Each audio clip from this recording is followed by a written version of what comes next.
পর্যন্ত তুমি আমার হায়াত দিবা। আল্লাহ বলেন তা দিলাম, আর কি চাও? বলে রব্বুল আলামিন তামাম দুনিয়া আমি সফর করব 1 সেকেন্ডের মধ্যে, একটা মুহূর্তের মধ্যে তামাম দুনিয়া ঘুরে আসবো, এই ক্ষমতা আমারে দিবা। আল্লাহ বলেন তা দিলাম, আর কি চাও? বলে রব্বুল আলামিন তোমার বান্দা রক্তের শিরার ভিতর দিয়ে ঢুকে একবারে কালবের মধ্যে বসে বসে আমি ধোঁকা দিব। সুদ খা, ঘুষ খা, হারাম খা, মানুষের ক্ষতি কর, এরপরে না বেনামাজি হ, রোজা সার, মাহফিলে বসিস না, নবীর গোলামি বাদ দে, সব ধোঁকা দিয়ে দিয়ে গুনাহ করাইয়া করাইয়া করাইয়া করাইয়া আল্লাহ আমি আজাজিল চ্যালেঞ্জ করলাম, তোর ইজ্জত জালালের কসম করি তোর একটা বান্দাও আমি জান্নাতে আজ ঢুকতে দেব না। কি বুঝলেন? এই জন্য আল্লাহ বলে ইয়া আইয়ুহাল্লাযীনা আমানু দুখুলু ফিস-সিলমি কাফা। ঈমানদার, ইসলামের মধ্যে ঢুকলে পরিপূর্ণ মতো তুমি ইসলামের মধ্যে ঢুকো। ওয়ালা তাত্তাবিউ খুতুওয়াতিশ শাইতান, শয়তানের ইত্তেবা তুমি করিও না। এখন আমাদের দেশের ইসলাম পরিপূর্ণ মানে কয়জন? আমার দেশের মহিলারা অনেকে ওযুই করে না। এই কথা কন না কেন, জোরে বলেন। বহু মহিলা ওযু করে না, নামাজ তো পড়ার কথা, ওযুই করে না, সারা দিনে 24 ঘন্টা ওযু করে না। ওই বেটি রান্নতেছে, ওই বেটি রান্না আমরা খাইতেছি, চি ওই বেটি রান্না খেলে তো এমনি দিল মরে যাবে। অপবিত্র বেটি ওযু ছাড়া মহিলার রান্না খাইলে দিল মরে যায়, কাল্ব নষ্ট হয়ে যায়। এজন্যই তো আমাদের নামাজ ভালো লাগে না, রোজা ভালো লাগে না। উচিত কথাই ময় বেজার, গরম ভাতে বিলাই বেজার, ডাল ভাতে কুটুম বেজার। শাস্তাগঞ্জের মুসলমান মন খারাপ করবেন না। ওযু সারা মহিলা, ওই মহিলা বেনামাজি মহিলার রান্না খাইলে দিল মরে যায়, দিল মরে যায়। নামাজ রোজা জিকির ফিকির তার ওই অন্তরে ভালো লাগে না, দিল মরে যায়। এই জন্য নারীদেরকে নামাজি হতে হবে, নামাজি নারীদেরকে নামাজি হওয়া লাগবে। ও নারী সমাজ, ভালো করে শুনে যান, যেই রানী রান্না করার আগে বিসমিল্লাহ বলে না, ওযু করে না, ওই খাবার খাইলে মুসলমানের দিল মরে যায়। এই জন্য আমাদের ছেলেরা নামাজি বেনামাজি হয়, আমাদের ছেলেরা বেরোজগার হয়। কয়জন মুসলমান নামাজি? হাজার হাজার হাজার হাজার কোটি কোটি মুসলমানের মধ্যে মাত্র 5% নামাজি, তাও নাই ঠিক মতো। জোহর পরে তো আসর পরে না, আসর পড়লে মাগরিব পড়ে না, রোজা একটা রাখলে 4টা রাখে না। হালাল খাইলে তো হারাম মানে, হারাম খাইলে তো হালাল মানে না। এরকম অবস্থা আমার দেশে। আর তো বইলে বইলে লাভ নাই, এই কথা বইলে তো আর কি বলবো, আপনাকে ভালো করে বুঝে যান। আল্লাহ বলেন উদখুলু ফিস-সিলমি কাফা, ইসলামের মধ্যে আসলে পরিপূর্ণ মতো আসো। নামাজি হইলে নামাজির মতো নামাজি হও, রোজাদার হইলে রোজাদারের মতো রোজাদার হও, মুসলমান হইলে মুসলমানের মতো হও। ওয়ালা তামুতুন্না ইল্লা ওয়া আনতুম মুসলিমুন, মুসলমান না হইয়া মইরো না, মুসলমান হইয়েই তারপরে কবরে আসো। কবরে তো যাওয়াই লাগবে আজ অথবা কাল, কবর থেকে ফেরার মতো তো কোনো রাস্তা নাই, কবরে তো যেতেই হবে আজ অথবা কাল, কবরে যেহেতু যাওয়াই লাগবে। আল্লাহ বললেন মুসলমান হইয়েই তারপরে কবরে আসো। মুসলমান তো তাকেই বলা হয় আসলাম তু লিরাব্বিল আলামিন, যে নিজের জীবনকে পরিপূর্ণ আল্লাহর কাছে আত্মসমর্পণ করে। মুসলমান, আমার দেশে বহু মসজিদ কমিটির সভাপতি আছে সুদখোর, হারামখোর। কথা কন না কে? আসতে বলেন কেন, জোরে বলেন। আবার বহু মসজিদ কমিটি টাকা চুরি করে খায়। ঠিক আসতে করলেন, আমার ডাকাতেই তো আছে, শায়েস্তাগঞ্জে নাই, এদেশে সবলই আল্লাহ। বহু মসজিদ কমিটি টাকা চুরি করে খায়। ওই বেটা সেজদার মধ্যে বইরে সুবহান রাব্বিল আলা কয়, মসজিদের প্রথম কাতারে তার জায়নামাজ মসজিদের টাকা মেরে খাইলো। সি সি সি, মুসলমান কি বলবো, কোনো হিন্দু এই কাজ করতে সাহস করে না। যে কাজ মুসলমানে করে আল্লাহর বান্দা আল্লাহর ঘরে টাকা চুরি করে খায়। কি বলবো, এই মসজিদে এখনো, এই বাংলাদেশের মসজিদে জুতা চুরি বন্ধ হয় নাই। ভালো জুতা পাইলে মসজিদ থেকে জুতা চুরি হয়ে যায়। কি কথা কন না কেন? আমরা সেই মুসলমান, আমরা নামে মুসলমান, কাজে হইতে পারলাম না। আল্লাহ বলেন, ও মুসলমান, তুমি মুসলমান হইলে মুসলমানের মতো হইয়ে তারপরে কবরে আসো। মুসলমান হওয়া লাগবে শায়েস্তাগঞ্জবাসী, মুসলিম হওয়া লাগবে মুসলমান, মুসলমান হওয়া লাগবে। আজকে চাচা মরে গেলে, ভাই মরে গেলে ভাতিজাদেরকে চাচায় সম্পদ দিবার চায় না, তাল বাহানা করে, ডান বাম করে, মামলা হামলা, এটা সেটা, ঘোরার ডিম আগর ডিম, বহু জ্বালা যন্ত্রণা। আমার দেশে এইরকম অবস্থা, হাই হাই কি বলবো ভাই, ভাষা হারাই ফেললাম। বহু আছে এইরকম ভাতিজা ভাইস্তেদেরকে চাচারা ঝামেলা করে। অনেক আছে, অনেক বোনকে ভাইরা জমি দেয় না বুঝাইয়া, বছরের পর বছর ঘুরে, ভাই জমি দিলি না, কয় দেবানি দেবানি বলতে বলতে ভাই মরে যায়, কবরে চলে যায়, জমি বুঝায় না। আহা, এরকম বহু আছে যারা নিজের রক্তের সম্পর্ক নষ্ট করলো, যারা আত্মীয়তার সম্পর্ক নষ্ট করে। আল্লাহ রসুল বললেন, আরশে মুআল্লা কাঁপে আর বলে, রব, যারা আত্মীয়তার সম্পর্ক নষ্ট করলো, তুমি হুকুম দাও আমি তার সঙ্গে সম্পর্ক রাখবো না। আত্মীয়তার সম্পর্ক যারা নষ্ট করে, আল্লাহ তার সাথে সম্পর্ক রাখে না। শায়েস্তাগঞ্জের মুসলমান, মুসলমান হইলে পরিপূর্ণ মতো মুসলমান হন। উদখুলু ফিস সিলমি কাফা, পরিপূর্ণ মতো আসেন। আল্লাহর আইন একটা মানবেন আর একটা মানবেন না, তা হবে না, তা হবে না। সম্পূর্ণই আপনাকে মেনে মেনে চলতে হবে, সব মানতে হবে। একটা মানবেন আর একটা মানবেন না, তা হবে না। একটা মানবেন আর একটা মানবেন না, তা হবে না, পরিপূর্ণ মতো মানতে হবে। আজকে একটা ঘটনা আপনাদেরকে শোনাই না, কষ্ট হবে আপনাদের? হ্যাঁ হ্যাঁ, একটু সময় দেওয়া যাবে না? এ 1:45 বাজতেছে, 2:45 বাজতেছে, আর 15 মিনিট। একসাথে বলেন তো আল্লাহু আকবার। না না, হয়েছে না। এ তাহাজ্জুদের সময় দোয়া কবুল হয়, জিকির কবুল হয়। এই সময় গলা ছাড়িয়ে দেন, কাশি কুশি দেন। হ্যাঁ, জোরে জোরে জোরে জোরে, হ্যাঁ জোরে জোরে, আরো জোরে, আরো জোরে গলা কাশি দেন। হ্যাঁ, তাকবীর। পাবলিকে বুঝুক না যে রাত 2টার সময় যে মুসলমান আছে, মরে গেছে না। এটা আমাদের ইমানি জজবা। ফিলিস্তিনে আজকে যুদ্ধ হয়, হামাসের যোদ্ধারা ঘুমায় না, ওরা সারা রাত যুদ্ধ করে। সুবহানাল্লাহ কইতেন না? আর যদি আমাদের দেশে যুদ্ধ লাগতো তাহলে অবস্থা কি হইতো? সব কোনা কাঞ্চি দিয়ে ফলাইতো, শায়েস্তাগঞ্জের ব্রিজের নিচে যা ফলাইতো। মুসলমান, ইমানি জজবা লাগবে। রাত 2টার সময় এটাও একটা পরীক্ষা, যারা বসবে তারা পাস। ভাইজান মনোযোগ দেন, হযরত ওমরের জমানার একটা ঘটনা শোনাই। হযরত ওমর রাদিয়াল্লাহু আনহু বসে আছেন, ঠিক এমন সময় লোকের একটা যুবক ছেলেকে ধরে নিয়ে আসছে। ধরে নিয়ে আসার পরে হযরত ওমর বলেন, লোকেরা, তোমরা এই যুবক ছেলেটাকে কেন ধরে নিয়ে আসছো বলো? লোকেরা বলল, হুজুর, এই ছেলেটা আমাদের বৃদ্ধ বাবাকে পাথর মেরে হত্যা করে ফেলছে, আল্লাহর আইন অনুযায়ী আমরা ফয়সালা চাই। হযরত ওমর রাদিয়াল্লাহু আনহু বলেন, ঠিক আছে, যুবক বলো, তুমি কি তাকে হত্যা করেছো? যুবক ডাক দিয়ে বলল, আমিরুল মুমিনিন, হ্যাঁ, আমি বৃদ্ধ লোকটাকে হত্যা করে ফেলছি। যুবক বলো, কেন তুমি হত্যা করছো, কারণ কি? তখন ওই যুবক ডাক দিয়ে বলল, আমিরুল মুমিনিন, আমার একটা উটের বাচ্চা ছিল, বাচ্চাটা দেখতে খুব সুন্দর।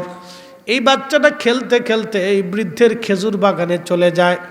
খেজুর বাগানে যাওয়ার কারণে ওই বৃদ্ধ একটা পাথর এনে পাথর নিক্ষেপ করে আমার ছোট্ট উটের বাচ্চার চোখ বের করে ফেলে দিয়েছিল। আমার আদরের উটের বাচ্চা চোখ বের করে দিয়েছে, আমি সহ্য করতে পারি না। আমিরুল মুমিনিন, আমি একটা মস্ত বড় পাথর হাতে নিয়ে বৃদ্ধের মাথা বরাবর মারছিলাম। আমি জানতাম না এই পাথরের এক আঘাতই বৃদ্ধ মারা যাবে। হুজুর হত্যা করার উদ্দেশ্যে আমি তারে পাথর মারি নেই, আমি তাকে ব্যথা দেওয়ার জন্য পাথর মারছিলাম। কিন্তু হুজুর পাথরের আঘাত সহ্য করতে না পারে বৃদ্ধ মারা গেছে। আমিরুল মুমিনিন ডেকে বলল, যুবক, তুমি যেহেতু তাকে হত্যা করছো, আল্লাহর আইন অনুযায়ী তুমি এখন আসামি, মৃত্যুদণ্ড প্রাপ্ত। ফয়সালা হলো তুমি যেহেতু হত্যা করছো, অতএব তোমাকেও হত্যা করতে হবে। তোমার রায় ফাঁসির, মৃত্যুদণ্ড তোমাকে দেওয়া হবে।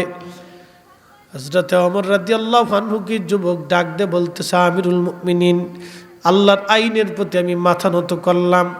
আমি জানি আল্লাহর বিধান মোতাবেক আপনি আমাকে হত্যা করবেন, কারণ ওমরের ফয়সালা এমন ফয়সালা আল্লাহর আইনের চুল পরিমাণ ডান বাম হবে না, আমি জানি। আমিরুল মুমিনিন, তবে আপনার কদমে আমার একটা ছোট্ট আরজি, আমাকে 3 দিনের জন্য জামিন দেন। যুবক পোলাপান ভালো করে শুনে রেখেন, মহিলারা যারা আছেন তারাও শুনেন, খালি লিপস্টিক মাইরেন না। লিপস্টিক মাইরে রাস্তাঘাট দিয়ে কারে দেখাবার চান আমি বুঝি না। অন্য বেটারে দেখে আপনার লাভ কি? লিপস্টিক আপনার স্বামীর দেখাবেন, অন্য বেটারে লিপস্টিক দেখে লাভ কি? কারে দেখাইতে চান, কি বুঝাইতে চান আপনারা? আমরা বুঝি তো।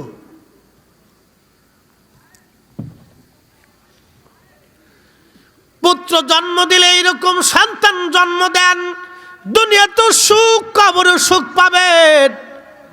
সন্তান জন্ম দিলে এইরকম সন্তান জন্ম দেন, আমানতওয়ালা সন্তান, আমানতওয়ালা সন্তান জন্ম দেন মা।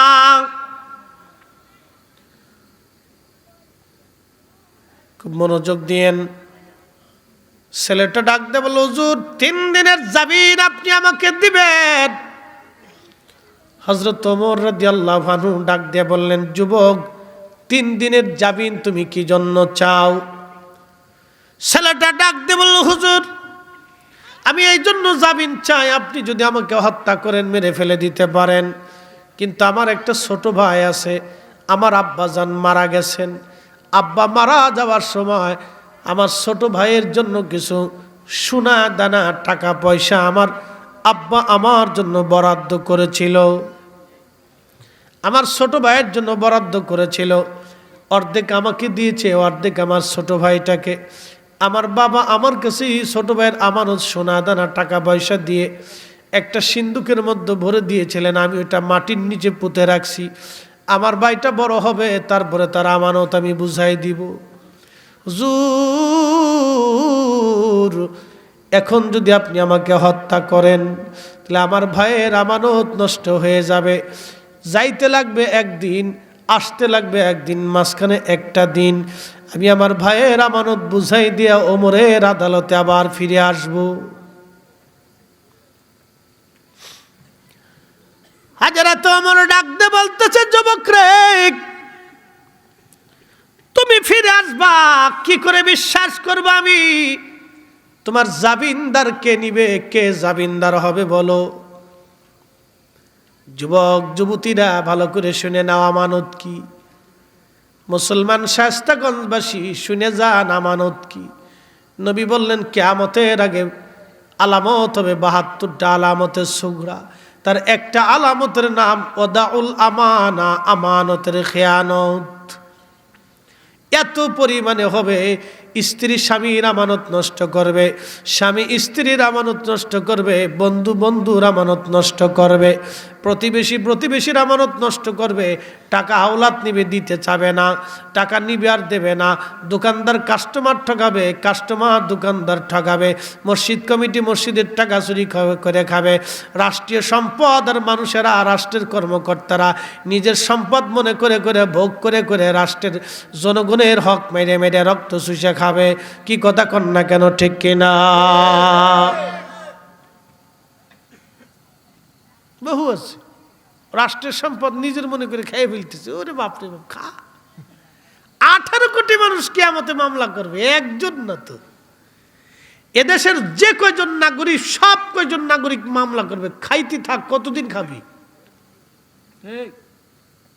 কতদিন? হাত্তা সুরুতুমুল মাকাবির, খবর পর্যন্ত, এরপর আর খাওয়ার সুযোগ নেই ভাই। কি কথা কন না, ঠিক কিনা? সে যেই হোক, আমার ভাই আর বন্ধু, বাপ আর সন্তান, আত্মীয় স্বজন, বন্ধুবর্গ, কোনো লাভ নেই। মামলা আদালতে, আল্লাহর আদালতে জমা হয়ে যাচ্ছে প্রতিনিয়ত। হাজরাত আমার বলতেছে, যুবক রে, কে তোমার জামিনদার নিবে, জিম্মাদারি নিবে বলো। দেখো মদিনাতে কোনো জিম্মাদারি তুমি পাও কিনা। যুবক তাকায় দেখে কেউ জিম্মাদারি নাই, কেউ তারে চিনে না। দেখলেছেন আবু যর গিফারি নামক একজন সাহাবী দাঁড়ানো, ডাক দেয়া বলেন, আমিরুল মুমিনিন আবু যর গিফারি রাদিয়াল্লাহু আনহু আমার জিম্মাদার হবে। হযরত ওমর ডাক দিলেন, আবু যর, আপনি কি তার জিম্মাদারি নিবেন? আবু যর বললেন, হ্যাঁ আমিরুল মুমিনিন, আপনি ছেলেটাকে জামিন দিয়ে দেন, আমি তার জিম্মাদারি নিলাম। ছেলেটা চলে গেল। হযরত ওমর বলেন, আবু যর, এত বড় রিস্ক তুমি কেন নিলে? তারে তুমি চিনো না, যদি ফিরে না আসে হত্যার দিয়া তো তোমার উপর বর্তায় যাবে। আবু যর বলেন, হুজুর, আমার মন বলে সে ফিরে আসবে, আমার মন বলে সে ফিরে আসবে। যুবক চলে গেছে।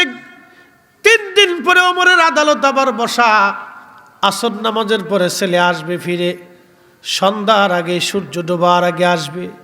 হায় হায়, সূর্য ডোবার ভাব এসে গেল, সূর্য কুসুম আকৃতি নিয়ে নিল, তখনও যুবক আসে না। কারণ কি? হযরত সাহাবীরা কেঁদে ফেললেন। বাদীদেরকে ডাক দিয়ে বলেন, বাদীরা রে, মামলা উড্ড করে নাও। আজকে একটা যুবকের জন্য নবীর একজন সাহাবী আজ মারা যাবে, নবীর একজন সাহাবী মারা যাবে, তোমরা মামলা উঠায় নাও। বাদীরা বললেন, না, বাবার হত্যার ফয়সালা না নিয়ে আজকে আমরা যাব না। হযরত সাহাবীরা কাঁদতেছে, ওমরের রায় তো পরিবর্তন হবে না, বাদীর আসামির মামলা এখন জামিনদারের ঘাড়ে চাপবে, ছেলে যদি না ফিরে আসে। এমন সময় দেখে এক যুবক দৌড়ায় দৌড়ায় হাঁপায় হাঁপায় আসে, সালাম দিয়ে বলেন, আসসালামু আলাইকুম ওয়া রাহমাতুল্লাহি ওয়া বারাকাতুহু। সেই যুবক ফিরে আসছে, হাঁপায় হাঁপায় বলল, আমিরুল মুমিনিন, আমি আবার ফিরে আসছি, আবু যর গিফারি, নবীর সাহাবী, আজকে 3 দিন ধরে আপনাকে কষ্ট দিয়েছি, ক্ষমা করে দিবেন। আমি আমার ভাইয়ের হকগুলি মিটাইয়া, ভাইয়ের সম্পদ দিয়ে বুঝাই দিয়ে আমি চলে আসছি। আল্লাহর আইনের প্রতি মাথা নত করার জন্য আমি চলে আসছি, জানি আমার মৃত্যুদণ্ড হবে। হযরত ওমর চোখের পানি ছেড়ে দিয়ে বলেন, আহা, এত ভালো ছেলে আজকে মারা যাবে, এত বড় আমানতদার ছেলেটা আজ মারা যাবে। বাদীরা ডাক দিয়ে বলল, আমিরুল মুমিনিন, আমাদের মন পরিবর্তন হয়ে গেছে। যেই ছেলেটা ভাইয়ের হক আদায় করার জন্য 3 দিনের জামিন নিয়ে ওমরের আদালত থেকে ফিরে যে আবার ওমরের আদালতের স্বেচ্ছায় হাজির হয়, আমাদের আর বোঝার বাকি নাই, ছেলেটা আমাদের বাবাকে ইচ্ছা করে হত্যা করে নাই, ভুলবশত হত্যা হয়ে গেছে। হুজুর, আমরা বাদীরা মামলা উঠেই নিলাম, তারে মাফ করে দিলাম, ওমরের আদালত যেন তারে ক্ষমা করে দেয়। চিৎকার মেরে জোরে বলেন, আল্লাহু আকবার। আল্লাহর পথে যদি উদখুলু ফিস সিলমি কাফা, কেউ যদি পরিপূর্ণ মতো আল্লাহর পথে চলে, ইজ্জত আল্লাহ তারে বাড়ায়। কি কথা কর না কেন, জোরে বলেন, ইজ্জত আল্লাহ তারে বাড়ায় দেয়। এই জন্য আল্লাহ বলেন, উদখুলু ফিস সিলমি কাফা, পরিপূর্ণ মতো আসো। ওয়ালা তাত্তাবিউ খুতুওয়াতিশ শাইতান, শয়তানের ইত্তেবা করিও না।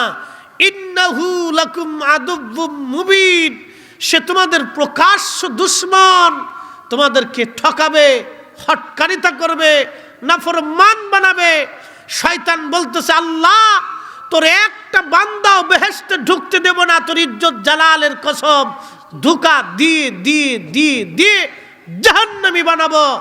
আল্লাহ ধমক দিয়ে বলেন, এই শয়তান, শুনে রাখ, তুই আমার বান্দাকে ধোঁকা দিয়ে দিয়ে পাপিষ্ট করে জাহান্নামী বানাবি, তুইও শুনে রাখ, আমার বান্দা গুনাহ করার পরে আমার কাছে ক্ষমা চাইতে দেরি হবে, আমি রব আমার বান্দার জীবনের গুনাহ মাফ করতে দেরি করব না। আরো জোরে, আরো জোরে, আরো জোরে, জোরে জোরে জোরে জোরে। তাহলে কি দোয়া হবে? কথা বলেন, দোয়া কি চলবে না বন্ধ হবে? আমাদের দেশে অনেকে দোয়া বন্ধ করে দেওয়ার জন্য উঠে পড়ে লাগছে। বুঝবেন এটা শয়তানের দালাল, ও শয়তানের দালালি করার জন্য আসছে। রাত 2টো বাজে, এখন শয়তানের দালাল চিনিয়ে দিয়ে গেলাম। শয়তানের দালাল চিনতে এত দলিল লাগে না। শয়তানের দালালে সারা দেশ ভরে গেছে আজকে। মুসলমান, হাসান বসরি ডাক দিয়ে বলতেছে, মা কি কারণে জান্নাত পাইলা বলবা কি? মেয়েটা ডাক দিয়ে বলতেছে, হুজুর ওই গোরস্থানের পাশ দিয়ে একজন আল্লাহর ওলি যাওয়ার সময় দুরূদ শরীফ পড়ে সে দোয়া করছিল। দুরূদ শরীফ পড়ে গোরস্থানবাসীর জন্য দোয়া করে গিয়েছিল। ওই দুরুদের খাতিরে দোয়ার কারণে আমার আল্লাহ ওই গোরস্থানের 70,000 বাসিন্দা, গোরস্থানের 70,000 কবরবাসীর জীবনের গুনাহগুলি আমার মাওলা মাফ করে দিয়ে এই 70,000কে আমার আল্লাহ জান্নাতি বানাইছে।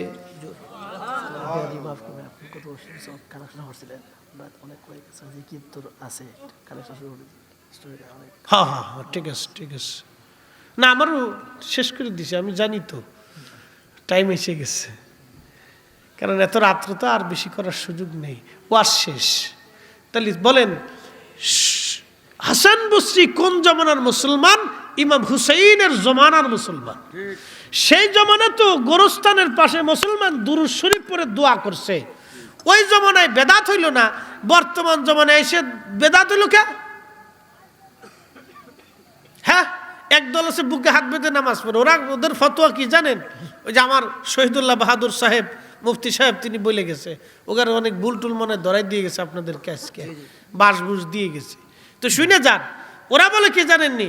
কবরে যাবেন শুধু সালাম দিবেন, আর বাকি যা করবেন সব বেদাত। কত বড় শয়তান চিন্তা করে। হ্যাঁ, হাসান বসরির জমানায় মুসলমান দুরূদ শরীফ পড়ে আল্লাহর ওলিরা কবরের পাশে দোয়া করলো। ইমাম হুসাইনের জমানার মুসলমান সাহাবীদের জমানায় কবরের পাশে দাঁড়ায় দুরূদ পড়ে দোয়া হতো। আর আজকে ওরা বেদাতের ফতোয়া দিচ্ছে। তার মানে শয়তান দেশে বেরিয়ে গেছে। টুপিওয়ালা শয়তান, দাড়িওয়ালা শয়তান, জুব্বাওয়ালা শয়তান। কথা কোন ঠিক কিনা বেটি? আপনাদেরকে সতর্ক করে যাই, জওয়াক বন্ধু, আপনাকে সতর্ক করতেছি, সাবধান। এগুলি ভয়াবহ ফিতনা, ঈমান হারানোর ফিতনা, কবর ধ্বংস করার ফিতনা, মুসলমানকে শেষ করে দেওয়ার ফিতনা। আমাদের সমাজে আজকে রন্দে রন্দে ঢুকিয়ে দেওয়া হচ্ছে বিভিন্ন আয়েক শায়েক হাবিজাবি দিয়ে। মোহতারাম, আল্লাহ আমাদের প্রত্যেকের কবুল করুক, সকলে বলে না আমিন। বাজান, এই কবরওয়ালারা দোয়ার প্রতীক্ষায় তাকায় রয়েছে। মাহফিল থেকে আজকে দোয়া হবে, দোয়ার কারণে কত কবরের আযাব আল্লাহ মাফ করে দেখা। একদিন মাটির ভিতরে হবে ঘরে মন আমার, কেন বান্দ দালান ঘর? মন আমার কেন বান্দ দালান ঘর?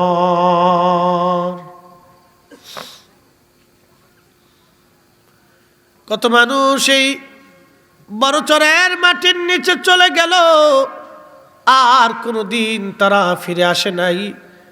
আমরাও চলে যাব, আর ফিরে আসার সুযোগ নাই। কত মানুষের কবর নিশ্চিহ্ন হলো, পাশে দাঁড়ানোর মতো কেউ নাই। 100 বছর পর আমরা আর কবরের পাশেও দাঁড়ানোর কোনো লোক থাকবে না। তাই জন্য আপনাদেরকে বলে দিয়ে যাই, বাপ, আহা, কবর বড় ভয়াবহ জায়গা, দোয়ার বড় প্রয়োজন, দোয়ার বড় দরকার। এই মাহফিল থেকে আজকে তাহাজ্জুদের সময় আজকে মন খুলে দোয়া হবে। তাহাজ্জুদের সময়ের দোয়া মঞ্জুর হয়ে যায়। জৌফুল লাইলিল আখির, শেষ রাতের দোয়াগুলি কবুল হয়ে যায়। সুন্নি মুসলমান শায়েস্তাগঞ্জবাসী আজকে এই জমিনের মাটির নিচে যারা কবরে দোয়া হয়ে যাবে, দোয়া তো হবেই, মাহফিল শেষ হয়ে যাবে, দোয়া শেষ, মাহফিল শেষ, জান্নাতের বাগানও শেষ হয়ে যাবে। রাত তাহাজ্জুদের সময় চলতেছে রানিং, এই সময় আপনাদের কাছে চাইব, বলবেন হুজুর আগামী বছর কি আছেন, বাবা মার কথা মনে করে, দাদা দাদির কথা মনে করে বলবেন আগামী বছরের মাহফিলের পোস্টারটা আমি দিয়ে দিব। একজন আল্লাহর